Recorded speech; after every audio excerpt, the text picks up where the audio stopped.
Hello everyone. Today I am going to talk about the reproductive system. The reproductive system is responsible for the production and transportation of the gametes, that are sperms and eggs, and the subsequent fertilization and development of new individual. The reproductive system is composed of both male and female reproductive system, each with their own unique structures and functions. Let's begin with male reproductive system.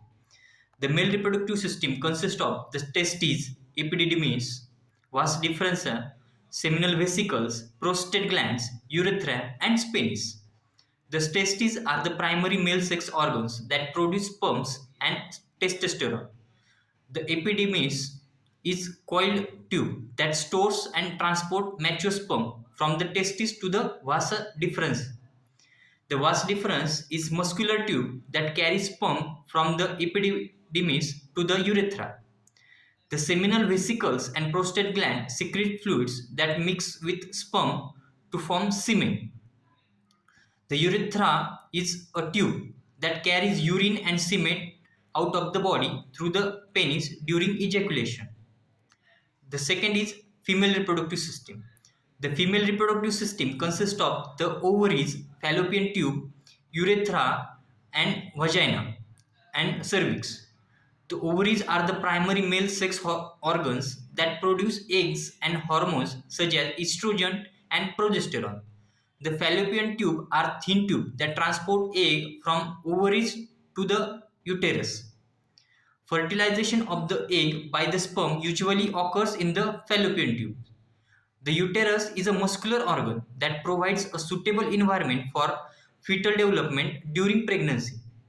The cervix is the lower part of the uterus that opens into the vagina. The vagina is a muscular tube that connects the cervix to the external genitalia and serves as a passageway for menstrual blood and sexual intercourse.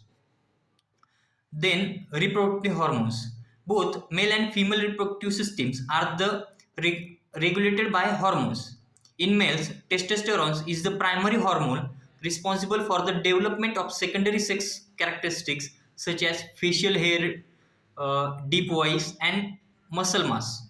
In female, estrogen and progesterone are the primary hormones responsible for the development of secondary sex characteristics such as breast development, widening of height, and regulation of the menstrual cycle.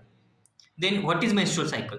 The menstrual cycle is a monthly process that occurs in female. It is regulated by hormones and involves the shedding of the uterine lining if fertilization does not occur.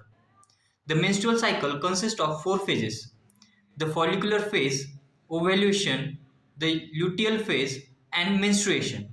During the follicular phase, the ovaries produce estrogen and follicle stimulating hormone, which stimulate the growth of an egg containing follicle. Ovulation occurs when the mature egg is released from the ovaries and travels through the fallopian tube. During the luteal phase, the ruptured follicle forms a structure called the corpus luteum, which produces progesterone to prepare the uterus for pregnancy. If fertilization does not occur, the corpus luteum breaks down and the uterine lining is shed during menstruation. Then the next part is fertilization and pregnancy. Fertilization occurs when a sperm penetrates and fuses with the egg in the fallopian tube. The fertilized egg then travels to the uterus and implants in the uterine line. If implantation is successful, pregnancy begins and embryo develops into fetus. The placenta, which is formed from cells of both mother and fetus, provides nutrients and oxygen to the developing fetus and removes waste products. Pregnancy lasts approximately 40 weeks and culminates in childbirth. Thank you.